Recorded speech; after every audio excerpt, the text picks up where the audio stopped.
Now, it's been a brutal winter, but nothing has taken a bigger beating than our roads. We're live from a battered stretch of interstate. And after years of allegations, Chicago prosecutors charge R&B star R. Kelly for alleged sex crimes. Plus, both Wisconsin U.S. senators are backing a bill, how they think beer will put a hop in Wisconsin's economy. From the Channel3000.com Alert Center, this is News 3 Now at 10. Thanks for joining us tonight. Sleet, freezing rain, and snow are all possibilities this weekend as a messy weekend storm system moves for Wisconsin. The first round of precipitation will start to develop later tonight. Chief Meteorologist Gary Canalti has our first alert forecast now from the Weather Center. Charlotte, we have a couple of rounds of winter weather. The first one late tonight into tomorrow morning. The second one later tomorrow night into Sunday morning. So we have alert days in the forecast for some light snow, sleet, and freezing rain. Could bring up to a quarter inch of ice accumulation overnight. And then some snow late tomorrow night into early Sunday. Accumulations generally minor, about 1 to 4 inches, the heaviest amounts out toward the Mississippi River. But it'll be very windy and roads could become icy as temperatures drop below freezing. On Doppler track, you can see the area of precipitation out to the west. Snow to our west, but notice to the south and west, we're starting to see some mixed precipitation in the form of some sleet and freezing rain over parts of eastern Iowa heading towards southwestern Wisconsin. We have winter weather advisories in effect from later tonight through the morning hours tomorrow for all of southern Wisconsin. Winter storm watches farther to the north and west. Expecting anywhere from 1/10 to 1/4 of an inch of ice accumulation by around noon tomorrow. And then the snow that develops late tomorrow night into Sunday. Again, generally minor accumulations around our viewing area, much heavier to the north and west if you have travel plans out toward La Crosse or Eau Claire. High temperatures today, we're actually a little bit above freezing. We melted a little bit of the snow with high temperatures in the mid-30s, and we'll probably end up in the upper 30s for tomorrow. We're just below freezing right now with a temperature of 30 in Madison. By tomorrow morning, we should be just below freezing with some freezing rain. That will change over to rain during the day as our high temperature gets up to 38 degrees. Later on, I'll take a look at a cold forecast for the rest of next week. Thank you, Gary. Road workers are trying to get Interstate 3990 up and running again after changing weather caused that road to crack. News 3 Now's Adam Duxter joins us live along the interstate in Rock County with the latest on the conditions there. Adam? Well, Eric and Charlotte, we're near mile marker 185 in Beloit, where northbound traffic was reduced to just one lane twice today, creating backups both times. And it's all because this winter weather continues to take a toll on our roads, and experts say it could get worse. Cars backed up during rush hour today on 3990. It's not unusual. This is certainly common during the winter and spring months. But this year, it's bad. And while constantly changing weather conditions might be annoying for us, for aging roads, they can be a deal breaker. Once that older pavement has the different cracks and breaks in the pavement and that water seeps in, and as soon as it freezes again with the colder temperatures or any freezing rain that comes in and it expands, then it creates those issues, those potholes, the upheaves and the tenting that you see. Twice today, this stretch of interstate near Beloit down to one lane. The DOT says with more bad weather on the way, this could keep happening. They're planning ahead and trying to mitigate any of those pavement issues, but that's certainly, again, putting on the drivers to make sure that they're alert for those changing conditions. They say right now the best thing you can do is be patient and let the workers take care of the problem. Those men and women want to go home to their families, so making sure that people, again, are alert, putting down the phone, eliminating distractions. And want you to know, if you see something, say something. Crews that are out there can only travel so many highways in so many days. So if we have that participation from the public to notify us of those hopefully smaller potholes, we can address those and mitigate those pavement issues before it becomes a larger issue. And the man you just heard from, Stephen Tyson, is part of the DOT's highway expansion program, and he says that the areas where we're seeing the potholes are part of the streets that have not been repaired or replaced yet. And he says hopefully when that does happen, maybe by next year, we won't see this happening, at least not as frequently. Adam Duxter live tonight for us in Rock County. Adam, thank you.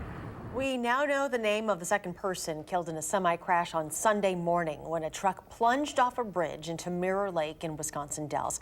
She has been identified as 24-year-old Devina Patterson of Elizabethtown, Kentucky. She was pulled from the frozen lake on Monday.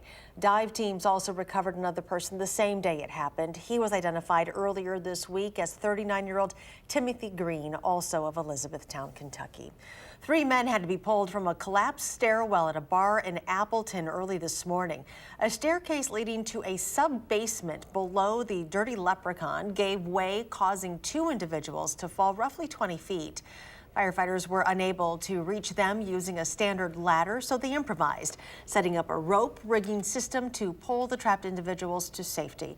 Both of those individuals sustained only minor injuries, and the pulley system allowed crews to hoist them up one at a time using a harness. The man prosecutors say was planning an attack on the UW campus with dangerous chemicals found at his West Side apartment last year will have to wait longer to learn his fate. Today was originally scheduled as 31-year-old Brian Campbell's sentencing hearing.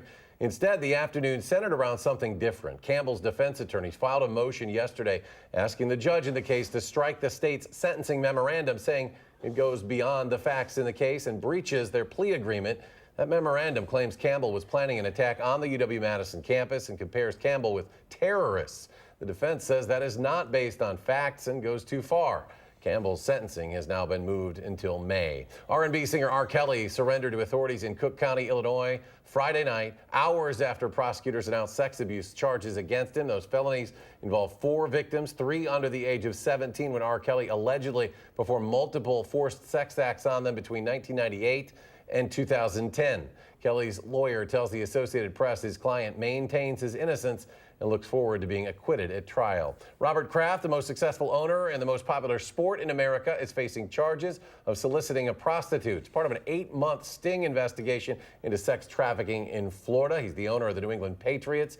At least 10 allegedly illegal businesses have been closed and nearly 300 arrest warrants issued. Police gathered evidence using body cameras and, with permission from a judge, planted undercover cameras both outside and inside the business. Investigators say they have video of Kraft paying for sex twice. More jobs could be coming to Wisconsin's craft breweries. Senator Tammy Baldwin toured 608 Brewing Company in La Crosse today. She's a co-sponsor of the Craft Beverage Modernization and Tax Reform Act. She says brewers typically use their tax breaks to better their communities. Here at the small business level, we have seen, again, almost 100% of it go back into the business in hopes that it will grow and prosper. The Tax Reform Act would permanently cut taxes and change regulations to support the growth of craft breweries if passed. Wisconsin Republican Senator Ron Johnson is also a co-sponsor of this bill. The U.S. House of Representatives plans to vote on a resolution to stop President Trump's national emergency declaration for the border wall. That will set up for an awkward vote in the GOP-controlled Senate. Speaker Nancy Pelosi says the House will vote on the measure early next week. There is no emergency at the border. It's a mythology of the president, not a reality. Everybody knows we need border security. We need a wall. I think it's a very bad subject for the Democrats. And with Democrats in control, the House is expected to pass the measure. Then it goes to the Republican-controlled Senate. To pass it out of the Senate, Democrats only need to sway a handful of Republicans. President Trump says he will veto the resolution if it were to pass. Special counsel Robert Mueller is close to wrapping up his investigation into Russian interference in the 2016 presidential election, and Washington is eager to see it. Nicole Killian has more details from the White House. President Trump once again denied his campaign colluded with Russia to win the 2016 presidential election.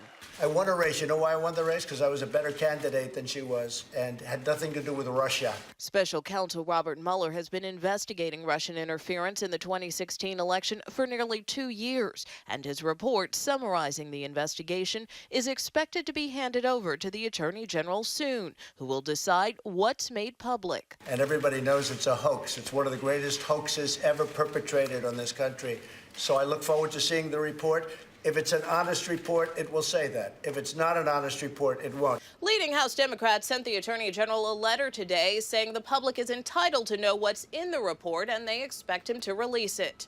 We think the public should have moved on a long time ago. In fact, I think the public did move on a long time ago. I think the only people that are still hung up on it are Democrats and the media. 6 former Trump associates have been indicted or pled guilty in connection with Mueller's investigation to crimes ranging from tax evasion to lying about contacts with Russians. But Mueller hasn't charged any American of conspiring with Russia to help the president win the election. Nicole Killian, CBS News, the White House. A Department of Justice official confirms to CBS News the Mueller report will not be released next week while the president is in Vietnam meeting with North Korean dictator Kim Jong-un. President Trump wants to promote his current ambassador to Canada to United Nations ambassador. He announced on Twitter this evening that he is nominating Kelly Craft to replace former ambassador Nikki Haley. She does have some experience at the UN. She was an alternate delegate to the body during President George W. Bush's administration. A tragedy is prompting a possible change to drunk driving laws in our state. News 3 Now Investigates first brought you the story of Jennifer Kilburn last year. The Kenosha woman was injured by a drunk driver who had been arrested and released earlier that same night. Currently, drunk driving offenders can be released to a responsible party if it's their first or second offense. And now State Representative Samantha Kirkman is drafting legislation that would prevent that. Sitting in a jail cell isn't a very fun place to be, and hopefully we'll kind of scare somebody into not wanting to do it again. Legislation is drafted but needs to go through the committee process first, and then we'll need to move to the governor's desk for his signature before becoming law. Still to come tonight, a small town with the help of the state DOT puts a 100-year-old historic bridge up for adoption. Plus, a local teacher getting some national recognition today. Her surprise next at 10.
A local teacher from Monroe is being recognized today for her outstanding work. Sarah Compton, a 5th grade teacher at Northside Elementary School, is one of just 33 teachers in the entire country to be given the Milken Educator Award this year. It has been referred to as the Oscars of teaching. During a surprise ceremony this morning, along with the award itself, she was given $25,000. The Milken Educator Award was created in 1987.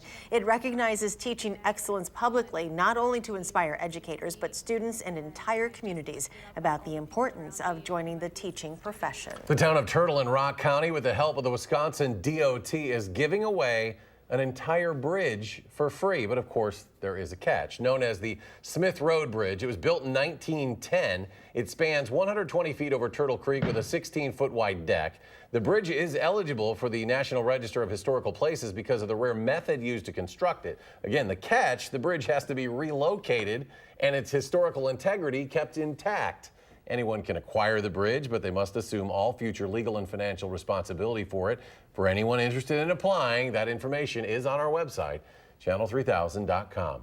Another scam warning tonight. Medical staff and chaplains at SSM Health are warning people of a prayer scam going around. Calls claiming to be coming from the St. Mary's Prayer Center ask people to donate money in exchange for a prayer from them, but pastors at SSM St. Mary's Hospital say they would never run a for-profit prayer business like this. Shows the power of greed and the power of human ingenuity, and I don't want this hospital's name associated with that kind of behavior. Now, as a general rule, you should never give your credit card information over the phone. If you do get this call, authorities say your best bet is to simply hang up and consider reporting it to the Federal Trade Commission. If you've been seeing a lot of standing water on Madison streets with the recent warm-up, you are not alone. Crews are working on clearing about 5,000 of the roughly 20,000 storm drains in low spots around the city so water can drain from streets. This is in anticipation of the cold temperatures arriving on Sunday that could turn the water from rain and melting snow tomorrow to ice later Sunday. It's a tough winter. All the crews, city crews, have been out there working very hard throughout this season. And again, if we can get people to help us out with these inlets, greatly appreciated. Crews will continue working this weekend on clearing areas around storm drains. And everybody can use a little help, right? If you're out shoveling and salting this weekend, don't forget to make sure the path to your mailbox is clear of snow and ice. Post office says your mail delivery may be delayed if conditions are too hazardous for carriers to do their job safely. If your mailbox is along a road or street, the post office asks you to shovel out the area around the box so carriers can reach it from their vehicles. And we're getting a little bit of everything coming our way, so it's just, you know, what is this weekend going to do to I was going to say, in our driveways neighborhood, it's lucky you can even find the mailboxes and the banks of snow along the streets. And we may add a little bit of snow to it later tomorrow night into Sunday, but before then, we'll probably melt some of the snow and have the potential for some freezing precipitation. So we have alert days in the forecast for some light snow, sleet, and freezing rain later tonight into tomorrow morning. That could lead up to 1/4 of an inch of ice accumulation. It could lead to slippery road surfaces, especially secondary roads, side streets, parking lots. That's the area that really of most concern. Then we'll get up above freezing tomorrow and have some rain, maybe even a couple of thunderstorms. And then as we head from late tomorrow night into Sunday, we'll see some snow that will turn perhaps another inch to maybe as much as 4 inches of accumulation, mainly north and west of Madison on Sunday, and then that'll be accompanied by strong winds and falling temperatures, and that's when those icy or the puddles could turn to icy spots as temperatures drop below freezing on Sunday. Tonight, things still pretty quiet across southern Wisconsin, but you can see precipitation approaching from the west, and take a look at the difference. Some snow here, and then some freezing rain, and then every once in a while you see some rain showers just to the south of I-80 here. So that whole that freezing line is going to be very close to southern Wisconsin, and we can see just about any type of precipitation later on tonight into tomorrow morning before it generally changes over to rain. Farther out to the west, where precipitation stays in the form of snow, blizzard warnings are in effect from eastern Nebraska up into southwestern Minnesota.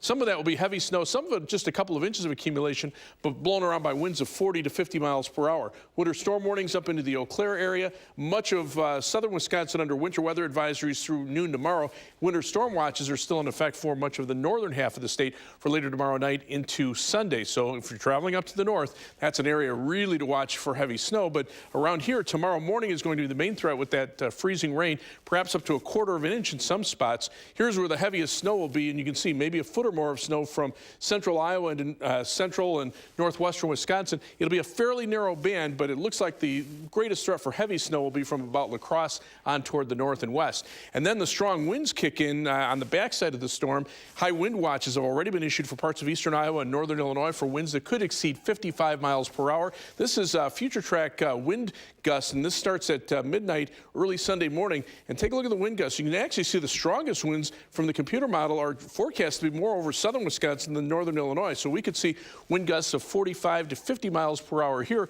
We're pretty close to the criteria where high wind warnings may have to be issued if the wind stays strong enough on Sunday. That could lead to some minor damage from very strong winds and maybe some tree limbs coming down. Live view from the Edgewater Skycam in downtown Madison. Pretty quiet for right now. The precipitation hasn't started here. Low this morning, 6 degrees above zero, but we made it up to 35 for a high. And right now we're at 30 degrees with mostly cloudy skies, humidity up to 72%. As we take a look at weather track, the storm's starting to come together. Rain on the southern part. There's going to be severe weather as far north as southern Indiana tomorrow from the storm. And to the north and west, of course, the snow and the wintry precipitation. The main part of the storm still sitting back in New Mexico. It'll ride northeast right around that area of low pressure. But you can see as that low pressure system heads to the northeast, it still has a ways to go. So we'll see a variety of wintry weather conditions across the Midwest during the day tomorrow. Winter weather advisories kick in late tonight into tomorrow morning for the entire southern half of Wisconsin. The advisories end around noon.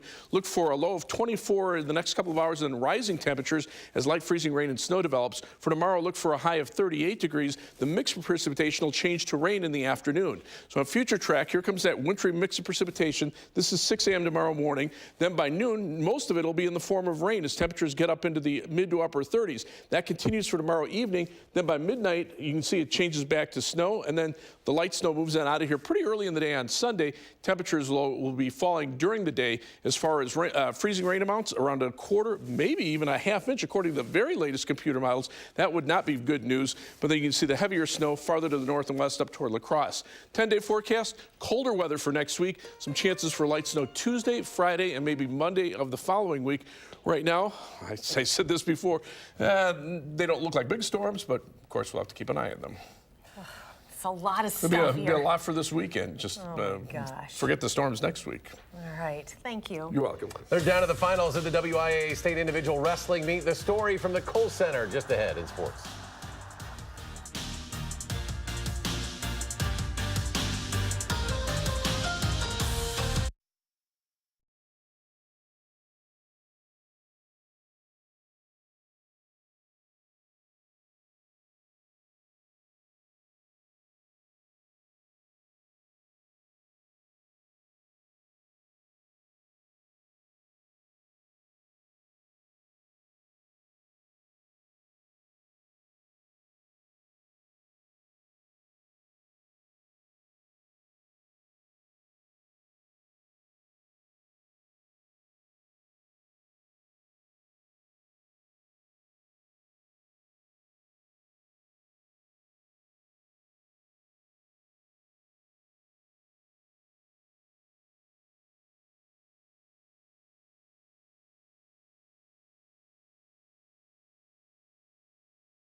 The finals are set for the WIA State Individual Wrestling Meet. The March of Champions is tomorrow night at 5:30. Here are some of the wrestlers who made it through to the semifinals tonight. At 106 pounds, Division I, Stoughton's Nicolai Rivera, the pinning combination, picks up the 9-3 decision. He's 54-0 going into the finals. Division III, 126, Fenimore's Alex Birchman down 4 late in the third period. He gets the pin with 5 seconds left.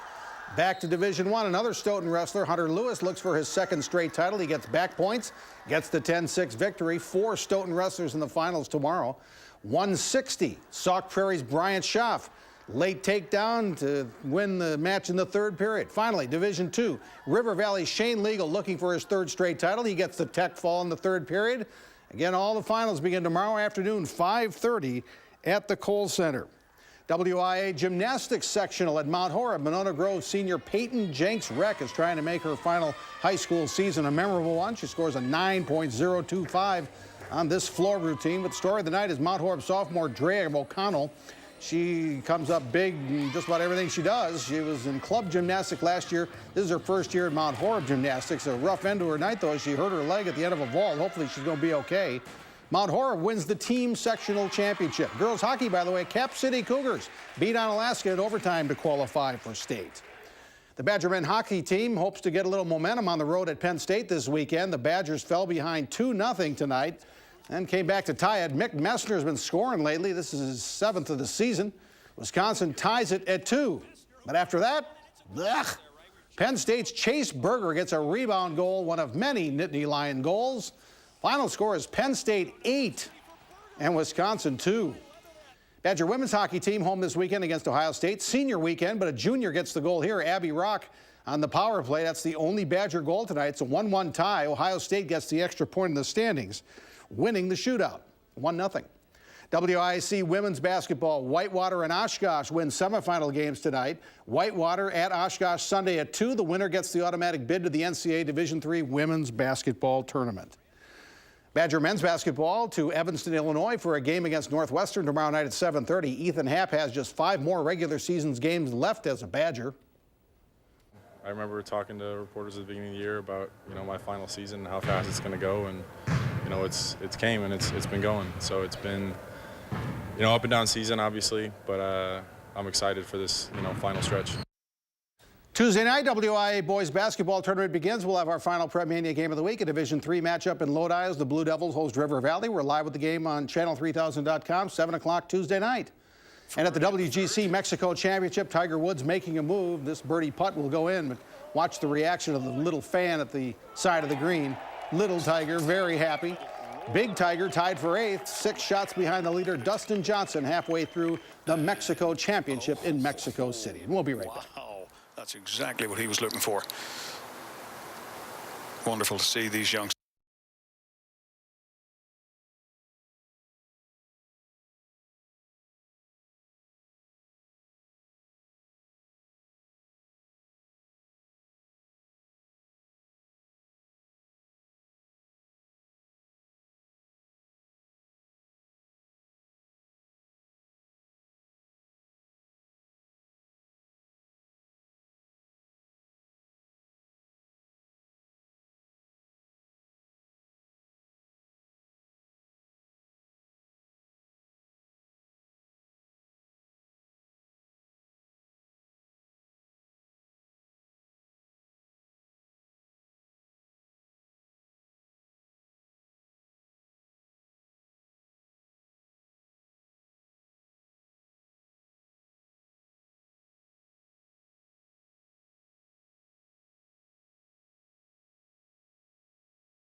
Well, there's Doppler tracking. You can see some mixed precipitation now in eastern Iowa heading for southwestern Wisconsin. Could see up to 1/4 inch of freezing rain overnight, and their winter weather advisories through noon tomorrow. And thanks for joining us for News 3 Now at 10. Do something good and have a great weekend.